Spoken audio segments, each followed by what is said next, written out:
So for the Ravens in 2022, they were looking to bounce back from what was, the latest case of injury mania running wild in the NFL.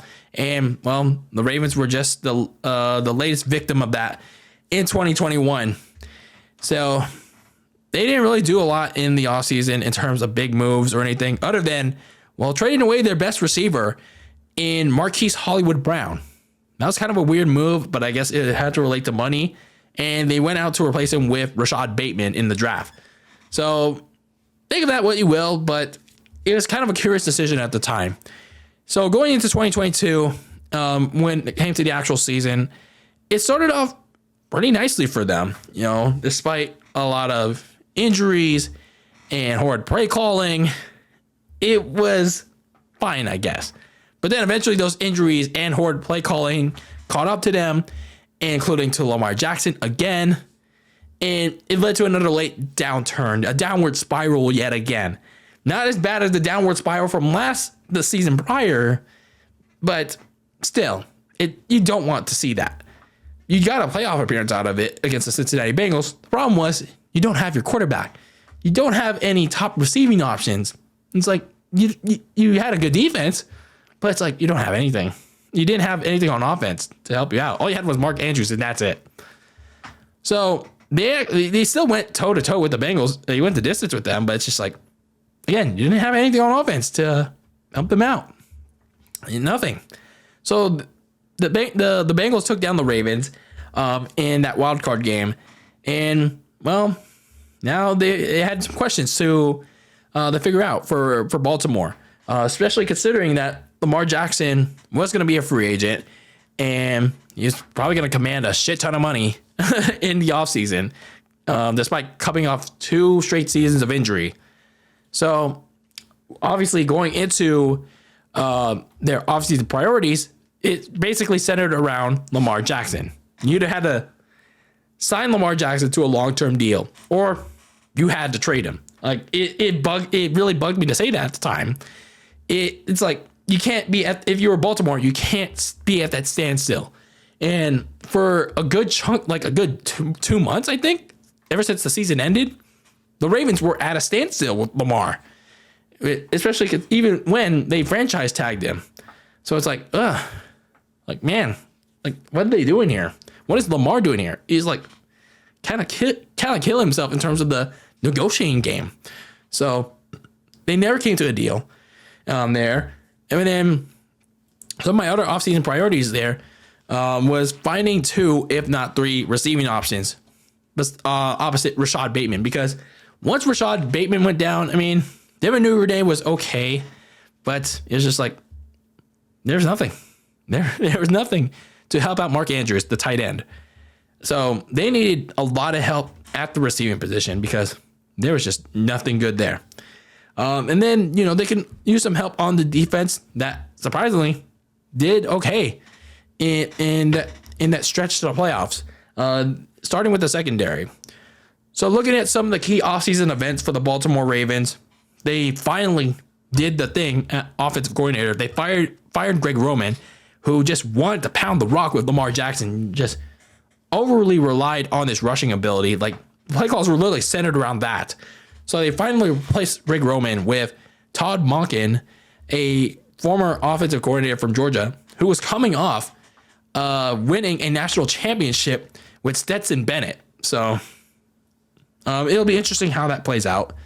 And then, of course, the big highlight event, Lamar Jackson being re-signed to a big, fat 5-year contract. Now, I'm a little curious how this is going to work out. As long as Lamar Jackson stays healthy for a full season, this contract won't be so bad. If he can't stay healthy for the full duration of the contract, then, oh man, there's going to be problems. There's going to be problems here. So Lamar Jackson's got to prove he can stay healthy and play at that still elite level that he can, and not overly rely on his rushing ability. So we'll see what happens there. But this is the move that the Ravens had to make. So looking at some of their offseason moves, a lot of it, was basically centered around, until Lamar Jackson could make a move, until they came to the negotiating table and re-signed Lamar Jackson. We couldn't really do anything.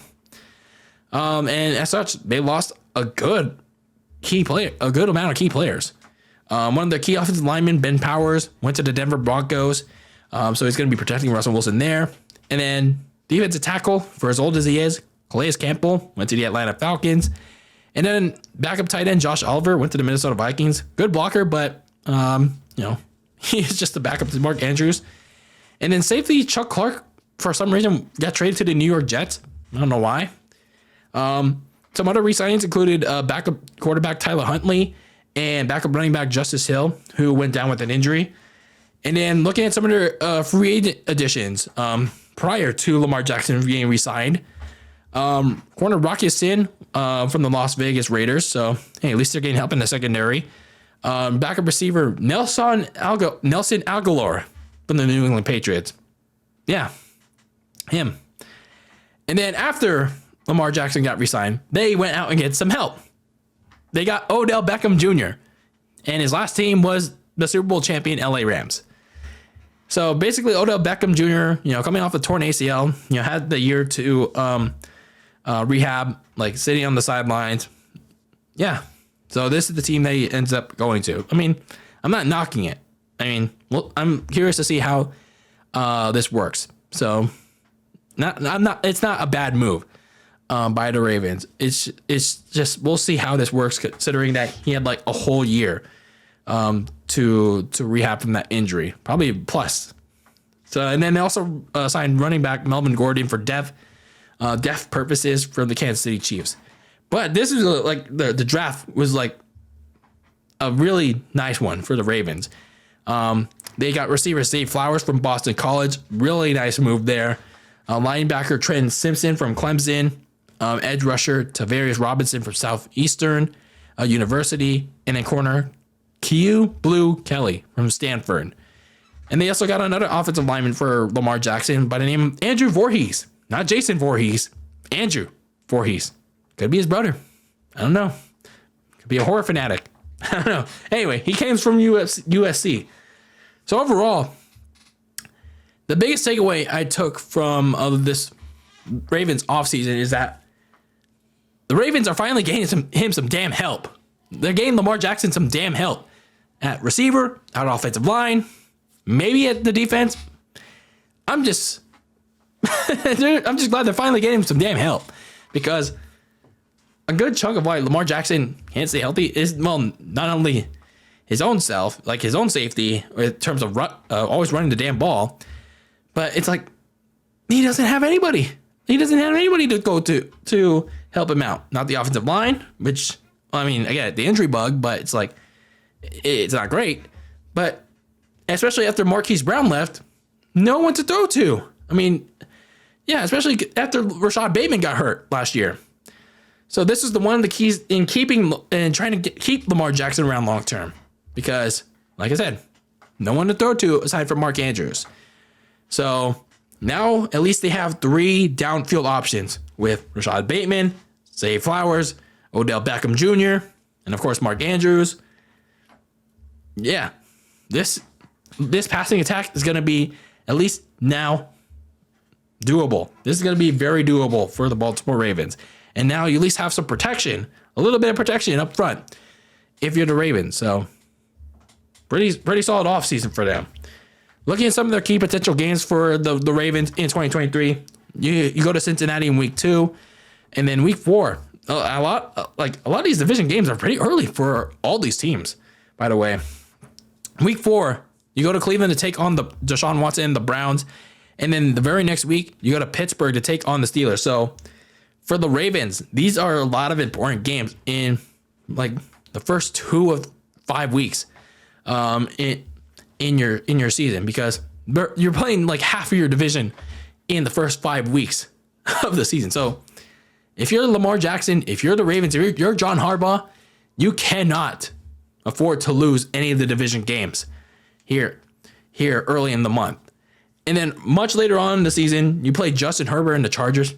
That could be an electric game, or maybe a downer. And then on New Year's Eve, you're playing Tua Tagovailoa and the Miami Dolphins. That could be an exciting game. So, maybe some early New Year's fireworks there. So my biggest question for the Baltimore Ravens going into 2023 is that, well, are these new additions going to be enough for Lamar Jackson to basically balance out his passing abilities more? More so, whoever's going to be his new offense coordinator. Well, like I said, that's going to be up to them. That's going to be up to Todd Monken. He's got to break Lamar Jackson out of this habit of just running the damn ball out of the shotgun formation. He's got to break him out of that habit of the run pass option. Like, whenever Lamar Jackson snaps the ball, and then he thinks offense is going to think they're going to hand it to the running back. Nope, he's just going to run it. They got to break him out of that habit. I don't mind Lamar Jackson running the ball, but he has to learn how to balance out that passing, his rushing ability with his passing ability. Because we've seen Lamar Jackson as a passer. He can throw a nice ball. But the problem is he has that 70-30 split of wanting to run the ball, and then that 30% is passing the ball. So they really have to have that 50-50 split, or preferably a 60-40 of passing over here. That's the 60, and then the 40 is rushing. So for the Ravens, the key to compete in this very tough division is, they got to stay healthy as possible. They can't afford to get injured again. They can't afford to have injury mania, especially to Lamar Jackson. They can't afford him to lose him for any games. The offensive play calling also can't heavily rely on Jackson's rushing ability anymore. At least not overly reliant, because again, we've seen what happened down the stretch when they overly rely on that. Injury mania. So it's going to be imperative that with the much needed help at receiver, the Ravens coaching staff and Lamar Jackson take full advantage of it if they're going to scrape some wins in a very tough AFC North and the AFC as a whole. Will they do it? We'll see. I expect them to go 10-7. It's going to be that competitive in the AFC North that you could see a lot of two-way, maybe even a three-way tie behind a certain team in that division. So for the Ravens, they got to flock some wins in this crazy competitive division. But more importantly, they have to really stay healthy to stay in the fight.